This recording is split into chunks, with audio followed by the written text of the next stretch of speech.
Raghu cycle पर जा रहा था। आसमान राख के रंग का, हवा रुक गई, बिजली कड़क रही थी। रघु ने दिल ही दिल में सोचा, कुसुमपुर अभी बहुत दूर है, खुदा मेरा साथ दे। बारिश शुरू हुई, पानी जमीन पर गिरता है, दरख्त झुक रहे हैं। रघु ने साइकिल घसीटते हुए एक दरख्त के नीचे पनाह ली, मगर भीगने से बच न सका। बारिश थम गई, मगर रघु ने महसूस किया कि वो रास्ता भटक गया है। धुंधले अंधेरे में एक साया नमूदार हुआ। क्या अब रास्ता भटक गए हैं? रतन नाम का पुरस्कार आदमी सामने खड़ा था। मेरी चाय की दुकान करीब है, चलें, तूफान से बच जाएंगे। रघु हिचकिचाते हुए उसके पीछे चलने लगा। वो एक छोटी सी झोंपड़ी के सामने पहुंचा। चूल्हा जल रहा था, चाय बनाने का सामान बिखरा हुआ था। रघु ने सोचा, यहां कौन आएगा? रतन ने फौरन चाय बनाकर पेश की। रघु ने एक चुस्की ली, लेकिन भीगी हवा में जलती हुई किसी चीज की बू महसूस हुई। अचानक झूमर, एक औरत की ओढ़नी सरक गई।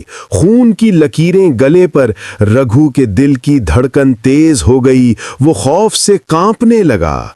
रतन ने चाय लेकर अंदर चला गया और बाहर तूफान मजीद शिद्दत पकड़ गया। रात के अंधेरे में रघु ने अचानक एक चीख सुनी। वो बिस्तर से उछलकर बैठ गया। उसने देखा कि झोंपड़ी का आंगन खाली है, मगर साए हरकत कर रहे हैं। सनसनीखेज सरसराहट और धीमी हंसी ने माहौल को और खौफनाक बना दिया। रतन ने बताया, 3 साल पहले इसी दुकान में सब कुछ ठीक चल रहा था, मगर शौहर ने एक दिन बाजार से वापस आकर अपनी बीवी पर हमला देखा। खून, आग और कत्ल का मंजर रघु के जहन में घूम गया।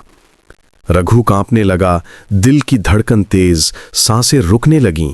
रघु ख्वाब में देखता है कि झोंपड़ी में आग लगी, खून बह रहा है, साया उसकी तरफ बढ़ रहा है।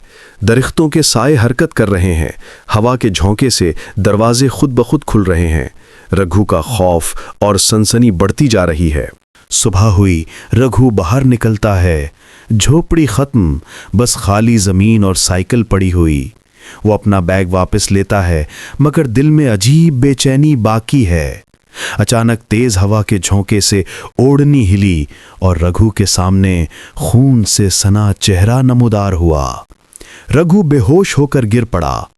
नरेशन। और यूं रघु का रात का खौफनाक सफर हमेशा के लिए उसके दिलो दिमाग में नक्श हो गया।